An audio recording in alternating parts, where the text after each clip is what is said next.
महाराजा विक्रमादित्य प्रायः अपने देश की आंतरिक दशा जानने के लिए वेश बदलकर पैदल घूमने जाया करते थे। एक दिन घूमते घूमते एक नगर में पहुंचे। वहां का रास्ता उन्हें मालूम ना था। राजा रास्ता पूछने के लिए किसी व्यक्ति की तलाश में आगे बढ़े। आगे उन्हें एक हवलदार सरकारी वर्दी पहने हुए दिखा। राजा ने उसके पास जाकर पूछा, महाशय, अमुक स्थान जाने का रास्ता क्या है, कृपया बताइए। हवलदार में अकड़ कर कहा, मूर्ख, तू देखता नहीं, मैं हाकिम हूं। मेरा काम रास्ता बताना नहीं है। चल हट, किसी दूसरे से पूछ।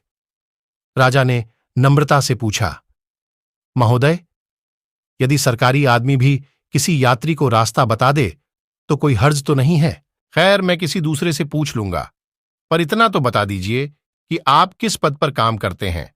हवलदार ने भौहें चढ़ाते हुए कहा, अंधा है, मेरी वर्दी को देखकर पहचानता नहीं कि मैं कौन हूं। राजा ने कहा, शायद आप पुलिस के सिपाही हैं। उसने कहा, नहीं, उससे ऊंचा। तब क्या नायक हैं? नहीं, उससे भी ऊंचा।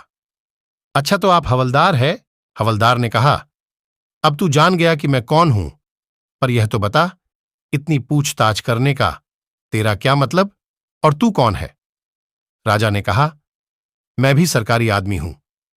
सिपाही की ऐंठ कुछ कम हुई। उसने पूछा, क्या तुम नायक हो? राजा ने कहा, नहीं, उससे ऊंचा। तब क्या आप हवलदार हैं? नहीं, उससे भी ऊंचा। तो क्या दरोगा है? उससे भी ऊंचा। हवलदार ने कहा, तो क्या आप कप्तान हैं? राजा ने कहा, नहीं, उससे भी ऊंचा। सूबेदार जी हैं? नहीं, उससे भी ऊंचा। अब तो हवलदार घबराने लगा। सिपाही ने गौर से देखा तो शादी पोशाक में महाराजा विक्रमादित्य सामने खड़े हैं। हवलदार के होश उड़ गए। वह गिड़गिड़ाता हुआ राजा के पांव पर गिर पड़ा और बड़ी दीनता से अपने अपराध की माफी मांगने लगा। राजा ने कहा, माफी मांगने की कोई बात नहीं है। मैं जानता हूं कि जो जितना ही ऊंचा है वह उतना ही सहनशील एवं नम्र होता है, और जो जितने नीचे है वह उतने ही अकड़ते हैं।